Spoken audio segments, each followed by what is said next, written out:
Would you be comfortable flipping a coin to see if your customers will come back a second time? I didn't think so. I wouldn't be. But here's the kicker. 1 in 2 shoppers won't come back if they've had a dodgy delivery experience. That's right. Half of your customers, gone, thanks to a late package or a squashed box. That's where Ship It comes in. The Aussie-made delivery solution could be your secret weapon. In the last year alone, Ship It helped retailers save over $220 million in freight costs. With automated fulfillment, expanded carrier options, and multi-store management, Ship It's turning one-off shoppers into lifelong fans. Join leading retailers like Myer, Kmart, Cotton On, Harvey Norman, and Freedom Furniture, and over 4,000 others who've stopped flipping a coin and are turning delivery into a competitive advantage. Visit shipit.com to find out more.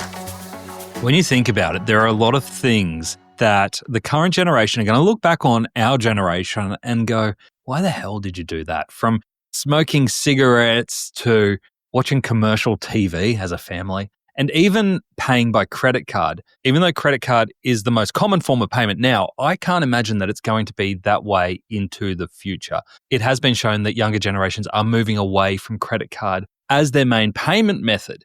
And it makes total sense because there are so many new payment methods emerging that aren't just about paying for a product, but are actually part of a bigger growth picture, part of a community, and rewarding customers in different ways that credit cards could never do. And I think we're pretty lucky here because in Australia, we are actually on the leading edge, I think, of payment options, especially when it comes to replacing credit cards. So think about when it came to tap to pay, we were one of the most advanced economies when it came to using that either through cards or through our phones. We've also had the huge success story of Afterpay here, which led the buy and for pay movement. And more recently, we interviewed Carolyn Tran from Hello Clever, and I love that her proposition is tapping into 2 trends here. It's about enabling peer-to-peer payments, which is reducing the cost of those transactions and facilitating those bank-to-bank payments from a B2C perspective, but also incorporating shopback and rewards for customers who pay in that way. Of course, why wouldn't a younger generation choose this method when they're getting rewarded through shopback and not getting slugged huge interest fees that they can't pay off? So today, I want to unpack how new real-time payment mechanisms and smart cashback strategies are giving businesses that get on the leading edge here a financial edge that can fuel growth, not just take payments. It's about being pragmatic and allowing smooth checkout, but actually turning payment into a profit and growth opportunity. So let's take a clip from my chat with Carolyn Tran from Hello Clever, where she breaks down how their C2B, consumer to business payment system works as an innovative growth engine. All right. Well, I want to talk about that growth engine being cashback and loyalty. When you talk cashback, so let's take that example that you had before. I go through, I buy a PC, I'm getting $300 back on my PC. Who's funding that cashback? So the merchant will fund that cashback. So in Hello Clever merchant dashboard, there is a tool. It is called Cashback Campaign. What it will do is that we will let the merchants to flexibly set up a cashback campaign depends on their budget, right? So if you think about all the cashback platforms like Shopback or Cash Rewards, you have to go through another affiliate platform and it's fixed cashback, right? We are dynamic. You can set up, let's say during peak time, you give, 3% and during like quiet time, you give 5%. So it's super dynamic and it fit into your budget as well. So let's say I have $5,000 budget because it's coming out of your marketing budget. Let's run it, during the quiet time, right? And give them the most cash back or whatever you wanted to design it. So there's a product under our merchant dashboard. It's Cashback Campaign. Now we launched another product. It's called Milestone Campaign under Hello Clever. So what it means is that you're going to reward your regular. So it's like what we visualize it as a digital coffee card. So you come back and purchase a PC, I don't know, like once a year or whatever, you get rewards further. So I come back and purchase and I get, rewards even more.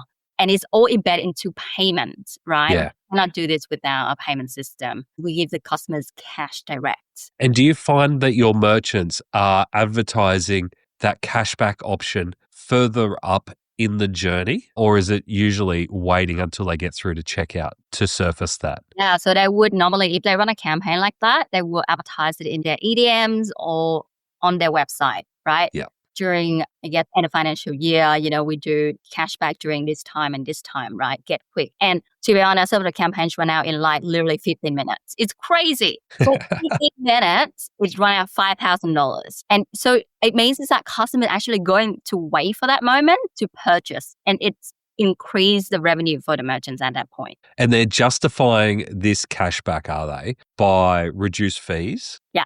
Yeah. Okay. So that's the calculation you've got to do to understand that if I can shift customers to spend more, buy more, and use real-time payments via Hello Clever, I can actually justify giving away this much cashback because I'm not losing in other fees. Yeah. So basically, because you have been saving that much of payment fees, you're using that payment fees savings to become a cashback, right?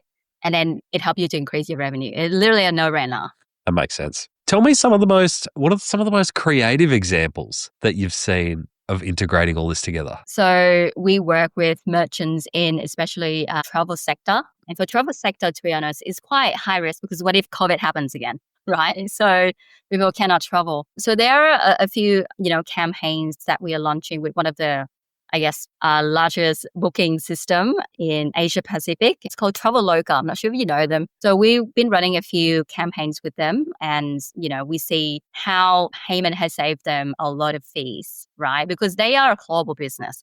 So they sell tickets in like 50 countries. And you can imagine how you can do all of the payment integration in each of every single country. If you go through Hello Clever, we can just do that to you, right? Literally. Gotcha. So it saves a lot of technical efforts as well as, we can centralize everything in one place. So you are as a payment manager or like a financial manager, you can just go into our payment dashboards and have a look at which country you've gone live and who has been paying and buying which tickets, right? So it has been a really interesting use case for us. So we do find a lot of traction in high ticket items, for example, computer stores, furnitures, and then travel sector, right? Okay. We'll sell globally. Yeah.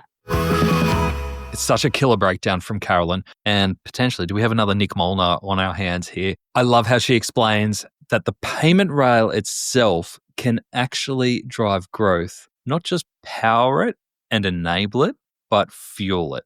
And that was similar to the Afterpay model, where they created this community of retailers on Afterpay, where customers demanded that other retailers have Afterpay, otherwise they'll shop with this community. So that was their growth driver, whereas Carolyn's going for that shop back, cashback option. By building on the NPP and the PayID rails, Hello Clever is cutting out the middleman, which means that they have more cash to spend and to give back, and merchants are saving that 3 to 4% in processing fees to be able to reinvest straight back to customers through instant cashback. Pretty clever, right? And I think there's a huge opportunity right now with cash rewards no longer with us, that customers have learnt that habit and are now feeling like they might be missing out. There's a huge opportunity if you can tie that to payment as well. But the money side is only half the story. If we want people to actually use new payment methods, we've got to make it easy and trustworthy from the first click. I always come back to this from Sonia Friedrich back in episode 392,